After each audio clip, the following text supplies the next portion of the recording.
जय Malhar news चॅनलच्या सर्व प्रेक्षकांना सपना चौधरीचा नमस्कार।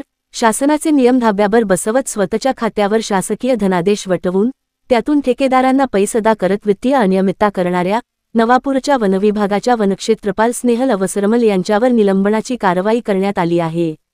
धुळे प्रादेशिक वनसंरक्षक नीनू सोमराज यांनी ही कारवाई केली असून स्नेहल अवसरमल यांनी सुमारे 1,13,00,000 रुपयांची वित्तीय अनियमितता केल्याचे समोर आले आहे। याबाबतची तक्रार निवृत्त रोखपालाने धुळे प्रादेशिक कार्यालयास केली होती।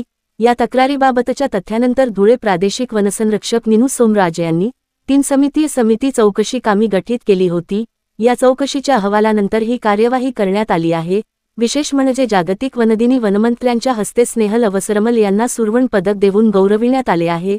त्यामुळे फेब्रुवारीपासून स्नेहल अवसरमल यांची खात्यांतर्गत चौकशी सुरू असताना त्यांना पुरस्कारासाठी शिफारस का करण्यात आली, हा देखील प्रश्न उपस्थित होत आहे। तर माझ्यावर करण्यात आलेली निलंबनाची कारवाई बेकायदेशीर आहे। मुळातच वर्ग 2च्या अधिकाऱ्यांना निलंबित करण्याचे अधिकार हे शासनाला आहेत। धुळे प्रादेशिक वनसंरक्षक यांनी केलेली कारवाई बेकायदेशीर असून या विरोधात मी वनमंत्र्यांकडे अपील देखील केले असल्याचे नवापूरच्या निलंबित वनक्षेत्रपाल स्नेहल अवसरमल यांनी सांगितले आहे। राज्य शासनाने सुवर्ण पदकाने सन्मानित केल्यानंतर काही लोकांच्या मनात वेदना होत आहे।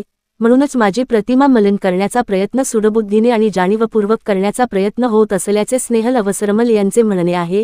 मात्र त्यांनी कॅमेरा समोर बोलण्यास नकार दिला आहे। सपना चौधरी, जय मल्हार न्यूज, नंदुरबार।